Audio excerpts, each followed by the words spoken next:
സംസ്ഥാനത്ത് പ്രിയദർശിനി പദ്ധതി ആരംഭിച്ചതിനു പിന്നാലെ സ്വകാര്യ ബസ്സുകൾ അതിരൂക്ഷ പ്രതിസന്ധിയിൽ. പ്രതിദിനം 3000 മുതൽ 5000 രൂപയുടെ നഷ്ടമാണ് ഓരോ ബസ്സിനും ഉണ്ടാകുന്നതെന്ന് ബസ് ഉടമകൾ പറയുന്നു. സൗജന്യയാത്ര നിലവിൽ വന്ന് 15 ദിവസം പിന്നിടുമ്പോൾ 80% സ്വകാര്യ ബസ്സുകൾക്കും പ്രവർത്തന ചെലവിനുള്ള വരുമാനം പോലും ലഭിക്കുന്നില്ല. സംസ്ഥാനത്ത് നിരവധി സ്വകാര്യ ബസ്സുകളാണ് G-ഫോം നൽകി സർവീസ് അവസാനിപ്പിച്ചത്. തൃശൂരിൽ ഇന്നലെ മാത്രം സർവീസ് നടത്താതിരുന്നത് 100ഓളം സ്വകാര്യ ബസ്സുകളാണ്. സർക്കാർ അടിയന്തരമായി ഇടപെടണമെന്നാണ് സ്വകാര്യ ബസ് ഉടമകളുടെയും തൊഴിലാളികളുടെയും ആവശ്യം.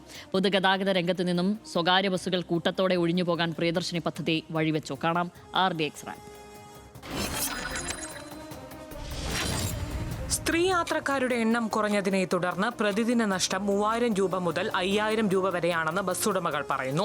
ഇന്ധന ചെലവും ജീവനക്കാരുടെ ശമ്പളവും നൽകി കഴിയുന്നതോടെ മിച്ചമൊന്നുമില്ല. KSRTC ഓർഡിനറി ബസ്സുകളിൽ സ്ത്രീകൾക്ക് സൗജന്യ യാത്ര ഏർപ്പെടുത്തി 2 ആഴ്ച പിന്നിട്ടതോടെ സ്വകാര്യ ബസ്സുകൾ തകർച്ചയുടെ വക്കിലാണെന്നും ബസ് ഉടമകൾ വ്യക്തമാക്കി. സംസ്ഥാനത്തുടനീളം നിരവധി ബസ്സുകളാണ് G-ഫോം നൽകി സർവീസ് അവസാനിപ്പിച്ചത്. തൃശൂരിൽ 100ഓളം സ്വകാര്യ ബസ്സുകൾ സർവീസ് നടത്തിയില്ല. ഭൂരിഭാഗം ബസ് ജീവനക്കാരും ഇപ്പോൾ പകുതി ശമ്പളത്തിനാണ് ജോലി ചെയ്യുന്നത്. കോഴിക്കോട് ജില്ലാ ബസ് ഓപ്പറേറ്റേഴ്സ് അസോസിയേഷന്റെ നേതൃത്വത്തിൽ കളക്ടറേറ്റിന് മുൻപിൽ ഏകദിന നിരാഹാര സമരം നടത്തി. ഡീസലിന് സബ്സിഡി നൽകുക, വിദ്യാർത്ഥികളുടെ കൺസെഷൻ നിരക്ക് കൂട്ടുക തുടങ്ങിയ ആവശ്യങ്ങളാണ് ബസ് ഉടമകൾ മുന്നോട്ട് വയ്ക്കുന്നത്. ബസ് ഉടമകൾ മറ്റ് വരുമാന സ്രോതസ്സുകൾ കണ്ടെത്തണമെന്ന ഗതാഗത വകുപ്പ് മന്ത്രി CP ജോണിന്റെ ആഹ്വാനത്തിന് പിന്നാലെ പത്തനംതിട്ടയിൽ ബസ്സിനുള്ളിൽ പലഹാര കച്ചവടം ആരംഭിച്ചതും കൗതുകമായി. സർക്കാർ അടിയന്തരമായി ഇടപെട്ട് പ്രശ്നത്തിന് പരിഹാരം കണ്ടില്ലെങ്കിൽ അനിശ്ചിതകാല സമരം ആരംഭിക്കാനാണ് ബസ് ഉടമകളുടെ തീരുമാനം. RDX news Malayalam.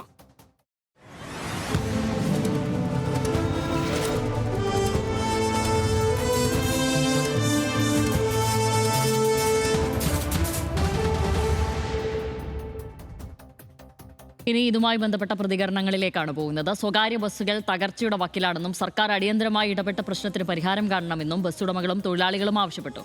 അവരുടെ പ്രതികരണങ്ങൾ കേൾക്കാം. ഏറ്റവും കൂടുതൽ ബാധിക്കുന്നത് തൃശ്ശൂർ പാലക്കാടാണ്. കാരണം പറഞ്ഞാൽ 6 രൂപ 1600 ടോൾ കൊടുക്കണം. ശമ്പളം പോലും കിട്ടാത്ത അവസ്ഥയാണ്. ഡീസൽ 110 രൂപ അടിക്കുന്നുണ്ട്. 3:45 കാലത്ത് വരെ ഇവിടെ എത്തുന്നു. തൃശ്ശൂർക്ക് എത്തുന്നത് വൈകുന്നേരം വീട്ടിൽ 10 മണിയാണ്. ശമ്പളം പോലും കിട്ടാണ്ട് വീട്ടിലേക്ക് പോകുന്നു. 3000-4000 രൂപ കുറവാണ് ഇപ്പോൾ നിലവിൽ കളക്ഷനിൽ. എല്ലാ വണ്ടികൾക്കും അങ്ങനെ തന്നെയാണ്. തൃശ്ശൂർ പാലക്കാട് എല്ലാ വണ്ടികളും ഏറ്റവും കൂടുതൽ ബാധിക്കുന്നത് തൃശ്ശൂർ പാലക്കാടാണ്.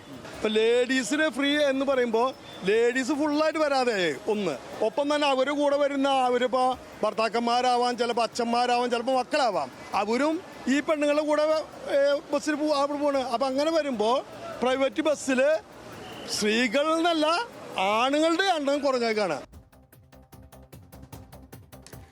സ്വകാര്യ ബസ്സുകൾ മറ്റു വരുമാന സ്രോതസ്സുകൾ കണ്ടെത്തണമെന്ന ഗതാഗത വകുപ്പ് മന്ത്രി CP ജോണിന്റെ ആഹ്വാനത്തിന് പിന്നാലെ പലഹാര കച്ചവടം നടത്തുകയാണ് പത്തനംതിട്ടയിലെ ബസ് ജീവനക്കാർ. സീതത്തോട് റൂട്ടിലോടുന്ന ആവേ മരിയ ബസ്സിൽ അച്ചപ്പവും കുഴലപ്പവും ഉൾപ്പെടെയുള്ള പലഹാരങ്ങളുടെ വിൽപ്പന ആരംഭിച്ചു. അച്ചപ്പമുണ്ട്, കുഴലപ്പമുണ്ട്, 10 മണിയുണ്ട്, 50 രൂപ. ഞാൻ തീരാൻ പോകാർക്കെങ്കിലും വേണോ? അല്ല, മുതലാളിക്ക് ബാലൻസ് ഒന്നും ഇല്ല, ഞങ്ങൾക്ക് ശമ്പളവും ഇല്ല. പിന്നെ ഞങ്ങളുടെ സാഹചര്യം കൊണ്ടാണ് മിക്ക വണ്ടി G-ഫോം കൊടുക്കാനുള്ള തീരുമാനത്തിലാണ്. ഞങ്ങളുടെ സാഹചര്യം കൊണ്ട് വണ്ടി ഇട്ട് ഓടിക്കുക. ഇങ്ങനെ ഒരു കച്ചവടം തുടങ്ങിയിട്ട് എങ്ങനെയുണ്ട്? കച്ചവടം തുടങ്ങി കുഴപ്പം, നമ്മുടെ കാര്യങ്ങളൊക്കെ നടന്നു പോകണമെന്നുള്ള ഉദ്ദേശമാണ്.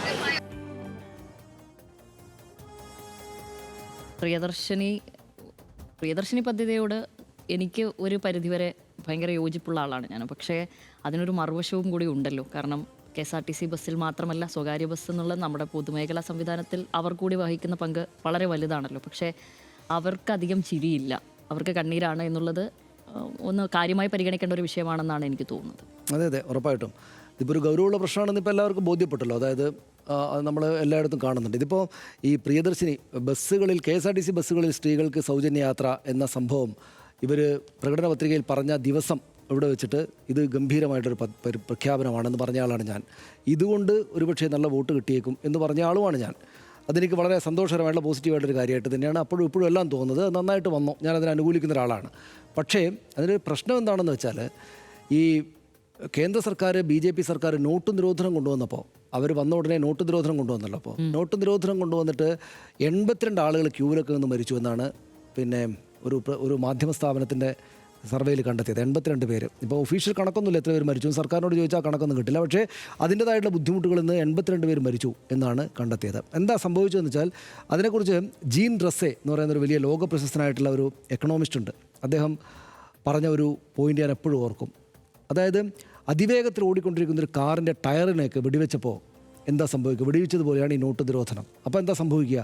അതിവേഗം ഓടിക്കൊണ്ടിരിക്കുന്ന ഒരു കാറിൻ്റെ ടയറിലേക്ക് വെടിവെച്ചാൽ ടയർ പൊട്ടും, കാറടക്കം തകർന്ന് തരിപ്പണമാകും. അങ്ങനെയാണ് ഈ ഒരു ഫ്ലോയിൽ ഇങ്ങനെ പോയിക്കൊണ്ടിരിക്കുകയായിരുന്ന ഒരു സംവിധാനത്തെ നോട്ട് നിരോധനം എന്ന അങ്ങേയറ്റം ഡിസ്ട്രക്റ്റീവായിട്ടുള്ള, എന്ന് വെച്ചാൽ ഒരു അങ്ങേയറ്റം വലിയൊരു ഇടപെടലിലൂടെ പ്രത്യേകിച്ച് പഠനമൊന്നും മുൻകൂട്ടി നടത്താതെ ഇതിന് ശേഷം എങ്ങനെ ഉണ്ടാകുമെന്നറിയാതെ ATMകളിൽ ആളുകൾ പൈസ എടുക്കാൻ ചെല്ലുമ്പോൾ ATMൽ പൈസ ഉണ്ടാവില്ലെന്നറിയാതെ ഇതിന് ശേഷം എന്തൊക്കെ രാജ്യത്ത് സംഭവിക്കും എന്ന കാര്യത്തെക്കുറിച്ച് പൂർണ്ണമായ ധാരണയില്ലാതെ ഈ ഓടുന്ന കാറിൻ്റെ ടയറിന് വെടിവെക്കുന്നത് പോലുള്ളൊരു പരിപാടിയാണ് ഈ കേന്ദ്ര സർക്കാർ നടത്തിയതെന്നാണ് ജീൻ റസ്യ അന്ന് ഈ നോട്ട് നിരോധനത്തെക്കുറിച്ച് പറഞ്ഞത്. ഞാനത് ഏത് സംവിധാനങ്ങൾ ഈ ഒരു സർക്കാർ മാറിയിട്ട് മറ്റൊരു സർക്കാർ വരുമ്പോൾ അതുവരെ പോയിക്കൊണ്ടിരിക്കുന്ന ട്രാക്കിൽ നിന്ന് പുതിയൊരു സംവിധാനത്തെ പുതിയ സർക്കാർ ഏർപ്പെടുത്തുമ്പോൾ ഞാൻ എപ്പോഴും അത്തരം സംഭവങ്ങൾ വരുമ്പോൾ എപ്പോഴും അത് സർക്കാർ തന്നെ ആവണമെന്നില്ല, ഒരു പ്രൈവറ്റ് സ്ഥാപനത്തിനകത്ത് നമ്മുടേതുപോലുള്ളൊരു സംവിധാനത്തിനകത്ത് ഓൾറെഡി പോയിക്കൊണ്ടിരിക്കുന്ന ഒരു സംവിധാനത്തെ നമ്മൾ ബ്രേക്ക് ചെയ്തിട്ട് മറ്റൊരു സംവിധാനം ഏർപ്പെടുത്തുമ്പോൾ ആവശ്യമായിട്ടുള്ള പഠനങ്ങൾ, ആവശ്യമായിട്ടുള്ള കാര്യങ്ങൾ ഏർപ്പെടുത്തുക, അതിനുശേഷം എന്തുണ്ടാകുമെന്ന് പഠിക്കുക, ഇതൊക്കെ അതിൻ്റെ അനിവാര്യമായിട്ടുള്ള മുന്നുപാധികളാണെന്ന് വിചാരിക്കുന്ന ആളാണ് ഞാൻ. അത് ഞാൻ വിചാരിക്കുന്നതുകൊണ്ടല്ല, അതാണ് അതിൻ്റെ വസ്തുത. അതായത് പ്രിയദർശിനി പദ്ധതി നടപ്പാക്കുന്നു. കേരളത്തിലെ മുഴുവൻ സ്ത്രീകൾക്കും ഈ KSRTC ബസ്സുകളിൽ സർവീസ് കൊടുക്കുകയാണ്. കേരളത്തിൽ എത്ര സ്ത്രീകൾ സഞ്ചരിക്കുന്നുണ്ട്, എത്ര പുരുഷന്മാർ യാത്രക്കാരായിട്ടുണ്ട്, എത്ര KSRTC ബസ്സുകൾ കേരളത്തിലാകെ ഉണ്ട്, ആ KSRTC ബസ്സുകളിലായിട്ട് എത്ര പേര് പോകുന്നുണ്ട്, ഏതൊക്കെ റൂട്ടുകളിലാണ്, ഏതൊക്കെ സമയത്താണ്, പ്രൈവറ്റ് ബസ്സുകൾ എത്രമാത്രം കേരളത്തിലുണ്ട്, ആ പ്രൈവറ്റ് ബസ്സുകളിൽ എത്ര ആളുകൾ യാത്ര ചെയ്യുന്നുണ്ട്, അതിൽ എത്ര പേര് സ്ത്രീകളാണ്, ആ സ്ത്രീകളിൽ എത്ര പേര് അങ്ങോട്ടേക്ക് മാറും, ഏതൊക്കെ മേഖലകളിൽ ഇതിൻ്റെ പ്രത്യാഘാതം ഉണ്ടാകും, ഈ ബസ്സുകാർ പിന്നെ എന്താണ് ചെയ്യുക, ഇത്ര ആളുകൾക്ക് ഫ്രീ ആയിട്ട് കൊടുത്തു കഴിഞ്ഞാൽ ആ വരുന്ന പൈസ ഇല്ലാതാവുന്നതോടുകൂടിയിട്ട് ഈ മേഖലയിൽ എന്ത് ബുദ്ധിമുട്ടുണ്ടാകും, ഇത് പഠിക്കാൻ സ്വാഭാവികമായുള്ള ഉത്തരവാദിത്തം ഈ കോൺഗ്രസിനും UDF-നാകെയും ഈ സർക്കാരിനും ഉണ്ടായിരുന്നു. നമ്മൾ സ്വാഭാവികമായിട്ട് ഇതിനെ കണ്ട് അയ്യോ ഇത് ഗംഭീരം എന്ന് പറഞ്ഞ് കൈയടിക്കുമ്പോൾ നമ്മൾ വിചാരിക്കുക അവർ ചെയ്യേണ്ട കാര്യം അവർ ചെയ്തിട്ടുണ്ട് എന്നാണല്ലോ നമ്മൾ വിചാരിക്കുക. സർക്കാരും UDF-ഉം വേണ്ട വിധത്തിൽ പഠിച്ചതിന് ശേഷമൊക്കെയാണ്. കാരണം നമ്മുടെ മുന്നിൽ മറ്റ് സംസ്ഥാനങ്ങളിൽ പ്രിയദർശിനി പദ്ധതി നടപ്പാക്കിയിട്ടുണ്ട്. അപ്പോൾ സ്വാഭാവികമായിട്ടും VD സതീശനും മറ്റും വലിയ സംവിധാനമാണ്, 10 കൊല്ലത്തിന് ശേഷം വരികയാണ്, അപ്പോൾ അവർ പഠിച്ചിട്ടുണ്ടാവുമെന്നാണ് വിചാരിച്ചത്. പക്ഷേ ശരി, അവർ പഠിച്ചില്ല. പക്ഷേ സർക്കാർ വന്ന ഉടനെ പിറ്റേന്ന് മുതൽ നടപ്പാക്കുകയല്ലേ ചെയ്ത്, അവർക്ക് മതിയായ സമയമുണ്ടായിരുന്നു, അപ്പോഴും അവർ പഠിച്ചില്ല. അപ്പോൾ അങ്ങനെ പഠിച്ചിരുന്നെങ്കിൽ ഇപ്പോൾ CP ജോൺ പറയാണ് ബദൽ സംവിധാനം ഉണ്ടാക്കണം. എന്താ ചെയ്യേണ്ടത്? അപ്പം വിൽക്കുകയാണോ ചെയ്യേണ്ടത്? എന്താ ചെയ്യേണ്ടത്? അല്ലെങ്കിൽ ഈ ബസ്സുകളിലെ ഒരു സ്ഥലത്ത് നിർത്തിയിട്ട് അതിൻ്റെ മുൻഭാഗം ഇങ്ങനെ പൊട്ടിച്ചിട്ട് അവിടെ തട്ടുകട തുറക്കുകയാണോ ചെയ്യേണ്ടത്? എന്താണ് ഇവർ പറയുന്നത്? അപ്പോൾ ഒരു ബദൽ സംവിധാനം വേണമെന്ന് ചുമ്മാ പറഞ്ഞു പോയാൽ പോരാ. നമ്മളിപ്പോൾ ഒരു സീസോയിൽ കയറിയതുപോലെ ശരിയാണ്, കേരളത്തിലെ സ്ത്രീകൾക്ക് വലിയ ഒരു അനുകൂലമായ നിലപാടുണ്ടായി. വളരെ സന്തോഷകരമായ കാര്യം, വളരെ ഗംഭീരമായിട്ടുള്ള കാര്യം. ഞാൻ തുറന്ന് അഭിനന്ദിച്ച ആളാണ്. ഓക്കെ, ഗംഭീരമായിട്ടുള്ള കാര്യം. പക്ഷേ അപ്പുറത്ത് താഴ്ന്നു, കുറേ ആളുകൾ പ്രയാസത്തിലായി. അപ്പോൾ ഇത് ബാലൻസ് ചെയ്തിട്ട് അവരെ ആരുടെയും ജീവിതത്തെ ബുദ്ധിമുട്ടിക്കാത്ത വിധം ഇത് വേണം, ഇത് നടപ്പാക്കാൻ എന്ന ഉത്തരവാദിത്തം ആർക്കാണ് വേണ്ടത്? അത് ഇവർക്കല്ലേ വേണ്ടത്. ഇവരിത് കാണിച്ചില്ല. ഇതേക്കാൾ കൂടുതൽ എന്ത് പറയാനാണ് ഇതിനെക്കുറിച്ച്? അതായത് ഇത് കുറേ ആളുകൾ പ്രയാസപ്പെട്ടിരിക്കുന്നത് വസ്തുതാപരമാണ്, ഇതൊരു രാഷ്ട്രീയ പ്രശ്നമൊന്നുമല്ല, ഇത് വസ്തുതാപരമായിട്ട് പറയുകയാണ്. ഏറ്റവും ചുരുങ്ങിയത് ഒരു രാഷ്ട്രീയ സംഘടനയല്ലേ UDF എന്ന് പറയുന്ന രാഷ്ട്രീയ സംവിധാനമല്ലേ? മനുഷ്യർക്കിടയിൽ വർക്ക് ചെയ്യുന്ന എത്രയോ നേതാക്കൾ, വലിയ നേതാക്കളുള്ള നാട്ടുകാരുടെ നേർക്കുനേർ ബുദ്ധിമുട്ടറിയുന്ന ആളാണ്. ഈ പ്രൈവറ്റ് ബസ്സുകാരുടെ സംഘടനയെ വിളിച്ചിട്ട് എന്താണ് ഇത് ഇങ്ങനെ വന്നാൽ നിങ്ങൾക്ക് എന്ത് ബുദ്ധിമുട്ടുണ്ടാകുക, നമുക്ക് എങ്ങനെ പരിഹരിക്കാം എന്ന് മുൻകൂറായിട്ട് ചർച്ച ചെയ്യാൻ ഇവർ തയ്യാറായോ? ഇല്ല. അപ്പോൾ ഈ പ്രശ്നം വരികയാണ്. ഇത് വലുതായി വരുന്നല്ലാതെ ചെറുതായി വരുന്നത് എങ്ങനെയാണ്? ഈ ആളുകൾ എന്തിന് സ്ത്രീകൾ ഇവർ വിഷമിക്കുന്നു എന്ന് വിചാരിച്ചിട്ട് ബസ് കയറേണ്ട കാര്യമുണ്ടോ? ഇല്ലല്ലോ. അവരവരുടെ പൈസ കിട്ടാത്തതിന് തന്നെ പോകണം. അങ്ങനെ അവരുടെ ഉത്തരവാദിത്തം, അവരുടെ അവകാശമാണത്. അപ്പോൾ സ്വാഭാവികമായിട്ട് എന്ത് ചെയ്യും? സർക്കാരിൻ്റെ മുന്നിലേക്ക് ഒരു പ്രശ്നമായിട്ട് വന്നിരിക്കുകയാണ്. ഇത് വലുതാവുകയാണ് ചെയ്യുക. എങ്ങനെയാണ് ഇവർ പരിഹരിക്കുക? നമ്മൾ കാത്തിരുന്ന് കാണുമല്ലേ? തീർച്ചയായും. അതായത് നല്ലൊരു ആശയമാണ്, അതങ്ങനെ ചെയ്യണം. പക്ഷേ ഇതിൽ കൃത്യമായ പഠനമില്ലാത്ത കാര്യം സനീഷേട്ടൻ ചൂണ്ടിക്കാട്ടുകയുണ്ട്. ഇതിൽ പ്രാഥമികമായി സംഭവിച്ചിരിക്കുന്നത് ഇതിൽ ഇലക്ട്രൽ പൊളിറ്റിക്സിൻ്റെ ഒരു കണ്ണിലൂടെ മാത്രം ഈ പദ്ധതിയെ കണ്ടതുകൊണ്ടാണ് ഇത്രയധികം ആഘാതം ഈ കാര്യത്തിൽ വന്നു ചേർന്നതെന്നാണ് എനിക്ക് തോന്നുന്നത്. അല്ലാത്ത പക്ഷം ഇതിങ്ങനെ സംഭവിക്കുകയായിരുന്നില്ല. കാരണം ഇവർ തന്നെ ഭരിക്കുന്ന സംസ്ഥാനങ്ങളിൽ ഈ പദ്ധതി നടപ്പാക്കിയിട്ടുണ്ട്. പക്ഷെ അവിടെ ഈ പറയുന്നത് പോലെ പഠനം നടന്നിട്ടുണ്ട്. അതുമാത്രവുമല്ല, അവിടെയൊക്കെ ഉള്ള സ്വകാര്യ ബസ്സുകൾ എന്ന് പറഞ്ഞു കഴിഞ്ഞാൽ തുലവും തുച്ഛമാണ്. പക്ഷെ അങ്ങനെയല്ല കേരളത്തിൻ്റെ സാഹചര്യം. അതുകൊണ്ട് ഇവർ ഒരു ഭരണം കൈവരിക്കുവാൻ വേണ്ടിയിട്ട് നിലവിൽ ഇലക്ട്രൽ പൊളിറ്റിക്സിൻ്റെ തെരഞ്ഞെടുപ്പ് രാഷ്ട്രീയത്തിൻ്റെ കണ്ണിൽ മാത്രം ഈ പദ്ധതിയെ സമീപിച്ചതുകൊണ്ട് മാത്രമാണ് ഇങ്ങനെ ഒരു വിഷമഘട്ടത്തിൽ വന്നിരിക്കുന്നത്. അല്ലാതെ ഈ പദ്ധതിക്ക് എന്തെങ്കിലും കുഴപ്പമുണ്ടായിട്ടല്ല. ഇത് നടപ്പാക്കണം, ഇത് ചെയ്യണം, ജനങ്ങൾക്ക് വേണ്ടി നമ്മൾ ഒരു സർക്കാർ നിലകൊള്ളണം. എത്ര മനോഹരമായ ഒരു കാര്യമാണ്. പക്ഷേ ഈ പറഞ്ഞതുപോലെ സനീഷേട്ടൻ ചൂണ്ടിക്കാണിച്ച പോലെ ആവശ്യമായ സമയം ഇവിടെ ഉണ്ടായിരുന്നു ഇല്ല.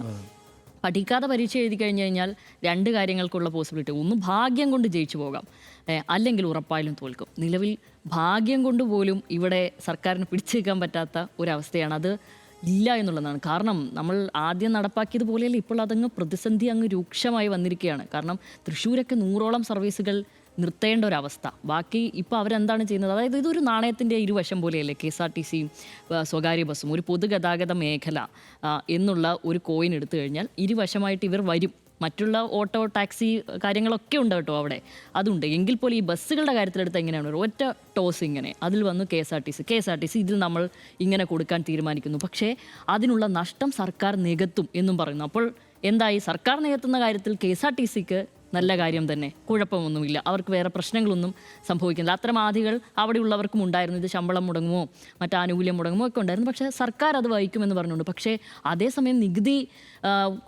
ഇളവ് നൽകിയതുകൊണ്ട് മാത്രം അത് പര്യാപ്തമല്ല. നികുതി ഇളവ് നൽകും സ്വകാര്യ ബസ്സുകൾക്ക് എന്നാണല്ലോ പറഞ്ഞത്. പക്ഷേ അത് നൽകിയതുകൊണ്ട് മാത്രം അത് പര്യാപ്തമല്ല എന്നുള്ളത് ഗതാഗത മന്ത്രി CP ജോൺ തന്നെ ഇന്നലെ നിയമസഭയിൽ പറഞ്ഞു. അവർക്കത് പര്യാപ്തമല്ല, കാരണം വർഷത്തിൽ അവർക്ക് 50,000 രൂപയോ മറ്റോ എന്ന് അദ്ദേഹം പറയുന്നു. അറിയില്ല, സ്വകാര്യ ബസ് ഉടമകളുടെ വേർഷൻ നമ്മൾ ആ കാര്യത്തിൽ കേട്ടിട്ടില്ല.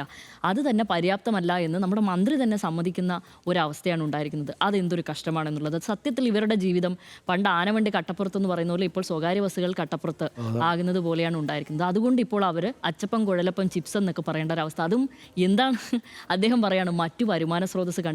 എന്ത് ചെയ്യും? വേൾഡ് കപ്പ് കാലമാണ്. ഇനിയിപ്പോൾ ബസ് അവിടെ നിർത്തിയിട്ട് ഒരു TVയും വെച്ച് ഒരു പ്രൊജക്ടറും വെച്ചിട്ട് ആളുകളെ സീറ്റുകളൊക്കെ ഉണ്ടല്ലോ നിരന്ന് കിടക്കുന്നത്, എന്താ ഫുട്ബോൾ കാണിക്കണോ അവിടെ? അതിനെ കൊണ്ട് ഉദ്ദേശിച്ചിട്ടുണ്ടാവുന്നത് എനിക്ക് എത്ര ആലോചിച്ചിട്ട് മനസ്സിലായി. മറ്റു വരുമാന സ്രോതസ്സിൽ ഇതൊക്കെ തന്നെയായിരിക്കും ഉദ്ദേശിച്ച് കാണാൻ തോന്നുന്നു. എനിക്ക് തോന്നുന്നു പകൽ ഓടിയിട്ട് പിന്നെ രാത്രിയാകുമ്പോഴത്തേനും ഇങ്ങനെ എന്തെങ്കിലും ചെയ്യുക എന്നുള്ളതായിരിക്കും. അപ്പോൾ അതിലൊരു ഓപ്ഷൻ കൂടി. ഇതിപ്പോൾ അച്ചപ്പം കുഴലപ്പം മാത്രമല്ല, ഇതിപ്പോൾ സീറ്റുകൾ കൊണ്ട് ഇരിക്കാൻ ചെയ്യാം. അവിടെ കണ്ണാടിൻ്റെ ഇവിടെ ആയിട്ടൊരു പ്രൊജക്ടർ പോലെ സെറ്റ് ചെയ്ത് കഴിഞ്ഞാൽ. പക്ഷേ എത്ര പേരാണ് ഈ തൊഴിലെടുത്ത് ജീവിക്കുന്നത് എന്നുള്ളതാണ്. പിന്നെ ഇന്ന് ഒരാൾ പറഞ്ഞ ഒരു പ്രധാനപ്പെട്ട ഒരു കാര്യം, അതായത് സ്ത്രീകൾ ഒരു ബസ്സിൽ കയറാൻ പോകുമ്പോൾ തീർച്ചയായും അവരുടെ കുട്ടികളും അവരുടെ ഒപ്പമുള്ള പുരുഷന്മാരും ഏത് ബസ്സിലാണ് കയറുന്നത് അവർ നോക്കുമ്പോൾ എന്താ, ഒരാൾക്ക് ടിക്കറ്റ് വേണ്ട, നമ്മൾ മാത്രം കൊടുത്താൽ മതില്ല. അപ്പോൾ അവരും KSRTCയിൽ തന്നെയാണ് കയറുക. അപ്പോൾ അത് സ്ത്രീകൾ മാത്രമല്ല ഇതിൽ കുറഞ്ഞിരിക്കുന്നത്, പുരുഷന്മാരും കുട്ടികളും അടക്കം കുറഞ്ഞിരിക്കുന്നു എന്നുള്ളതാണ്. അത്തരം ബേസിക് പരിശോധന പോലും ഉറപ്പായാലും ഈ ഘട്ടങ്ങളിലൊന്നും നടന്നിട്ടില്ല, സംഭവിച്ചിട്ടില്ല എന്ന് തന്നെയാണ് എനിക്ക് തോന്നുന്നത്. അതുകൊണ്ട് ഇത് പഠിക്കാതെ പരീക്ഷ എഴുതിയതുപോലെയാണ് നിലവിലുള്ളത്. സാമൂഹികമായ കാഴ്ചപ്പാടിൽ KSRTCയിൽ വനിതകൾക്കുള്ള സൗജന്യയാത്ര വിപ്ലവകരമായ തീരുമാനമെന്നതിൽ തർക്കമില്ല. ദിവസകൂലിക്ക് ജോലി ചെയ്യുന്ന സാധാരണക്കാരുടെ അർഹിക്കുന്ന കരങ്ങളിലേക്ക് തന്നെയാണ് ഈ ആനുകൂല്യം എത്തിച്ചേരുന്നത്. ഇത് കേവലം ഒരു യാത്രാക്കൂലി ലാഭിക്കൽ മാത്രമല്ല, മറിച്ച് കുടുംബ ബജറ്റിൽ വലിയ ആശ്വാസത്തിനും പ്രിയദർശിനി പദ്ധതി ഒരു കാരണമാണ്. പക്ഷേ കേരളത്തിലെ പൊതുഗതാഗതത്തിൻ്റെ നട്ടെല്ല് വലിയൊരു പരിധിവരെ സ്വകാര്യ ബസ്സുകളാണ്. ഇതിനകം തന്നെ പ്രതിസന്ധിയിലായ സ്വകാര്യ ബസ് വ്യവസായത്തെ പൂർണ്ണമായും തകർക്കുന്നതാണ് ഇപ്പോൾ പ്രഖ്യാപിച്ച സൗജന്യയാത്ര എന്നതാണ് വാസ്തവം. കൃത്യമായ പഠനങ്ങൾ നടത്താതെ കേവലം കയ്യടിക്ക് വേണ്ടി പ്രഖ്യാപിച്ച പദ്ധതിയാണിതെന്നാണ് ഇപ്പോൾ ഉയരുന്ന വിമർശനം. ഈ മേഖലയെ സംരക്ഷിക്കാൻ സർക്കാർ തലത്തിൽ സബ്സിഡികളോ ശാസ്ത്രീയമായ പരിഹാരങ്ങളോ ഉണ്ടായില്ല എങ്കിൽ വലിയൊരു തൊഴിൽ മേഖല തകരുമെന്ന കാര്യത്തിൽ തർക്കമില്ല.